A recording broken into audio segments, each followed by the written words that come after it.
Imana ishimwe ndabaramukije muri hatandukanye. Uyu ni umunsi mwiza Imana iduhaye, reka dushimire Uwiteka ku munsi mwiza iduhaye, umunsi wo kuwa gatanu. Kristo ahabwa icyubahiro. Hanyuma uyu munsi turasoma mu gitabo cy'Abakorinto. Igitabo cy'Abakorinto ni ibice cya 8 ikiza kwa 9 kasubira mu izina rya Yesu. Haravuga ngo niwe uzabakomeza kugeza ku mperuka, kugira ngo mutazabaho umugayo ku munsi w'umwami wacu Yesu Kristo. Umurongo wa 9 akandika ngo Imana niyo kwizerwa yabahamagariye gufatanya n'umwami wacu Yesu Kristo, umwami wacu. Amen. Haleluya. Aya niyo magambo turi gusengeraho uyu munsi wo kwa gatanu. Ni umunsi wacu wa 269 commanding your day. Imana ishimwe. Bibiliya yatubwiye ngo Uwiteka niwe uzabakomeza kugeza ku munsi w'imperuka, kugira ngo mutazabaho umugayo ku munsi w'umwami wacu Yesu Kristo.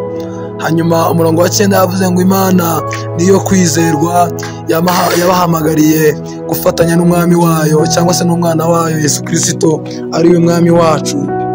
Rero iri reka rikubera isengesho mu gitondo ubyuka, ubwira Imana ngo ni wewe uzakomeza cyangwa se uzadukomeza kugeza ku munsi w'imperuka, kugira ngo tutazabaho umugayo, kugira ngo wa munsi w'imperuka, umunsi w'umwami wacu Yesu Kristo tuzakubone. Kuko Uwiteka uri Imana yo kwizerwa, uri Imana yo kwiringirwa. Haleluya. Muvandimwe ubyuka muri kino gitondo, reka ijambo ryawe ribe ijambo rikuvuga ngo Imana yacu ni Imana yo kwizerwa, Imana yacu ni Imana yo kwiringirwa, Imana yacu ni Imana idufite umugambi, Imana yacu ni Imana idukunda. Muvandimwe reka nkubwire, hari ibyo waba urimo uracamo bitandukanye, ariko uyu mwanya nkuzaniye ijambo rikubwire ngo Uwiteka niwe uzagukomeza kugeza ku munsi w'imperuka, kugira ngo utazigera baho umugayo ku munsi w'umwami wacu Yesu Kristo. Imana niyo kwizerwa mu byo ivuga, Imana niyo kwizerwa mu byo ikora,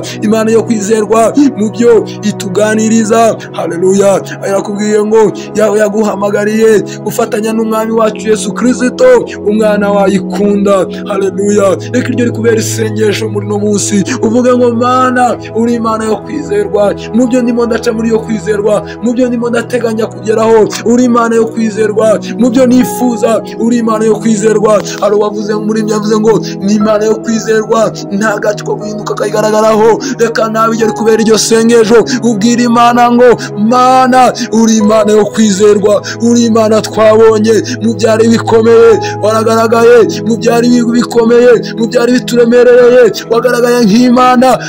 Haleluya. Uri Imana yo kwizerwa, uri Imana yo kwiringirwa. Niyo mpamvu tukuza imbere tugushima, niyo mpamvu tukuje imbere tukuzamurira amashimwe, niyo mpamvu tukuje imbere tuvuga ko ukwiriye gushimwa.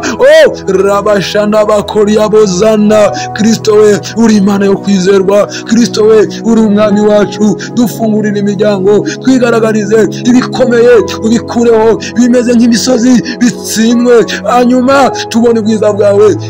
Kristo urakwiye gushimwa, Kristo urakwiye guhimbazwa. Haleluya. Abana bacu barinde, abadamu bacu barinde, abagabo bacu barinde, imiryango yacu irinde, tukubone kuko uri Imana yo kwizerwa, kuko uri Imana yo kwiringirwa. Witwa uwizerwa, witwa Imana yizerwa, witwa Imana idahinduka. Haleluya. Ijambo wavuze niryo kwizerwa.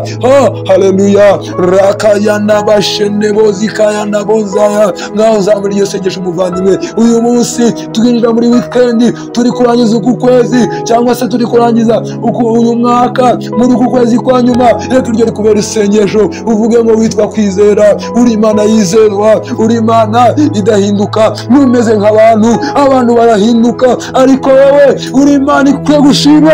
Haleluya. Reba shana bari baboza n'abakorya.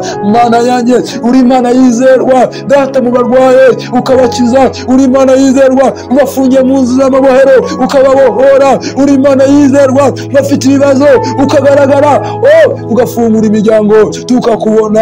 Rakaya nabozana, uri Imana yo kwizerwa mubageze ku mwisho ukatangira inzira. Haleluya. Uyu mwanya turagushima mu izina rya Yesu, ikibono kibi cyawe uhereye none ukaziteka ryose, ni mu izina rya Yesu, amen. Umunsi warahinzwe, Uwiteka Imana iri kumwe nawe, Kristo ari kumwe nawe, ngaho eguruje ibihe byiza byuzuyemo ibyishimo mu izina rya Yesu tubisenze kandi tubyizeye, amen.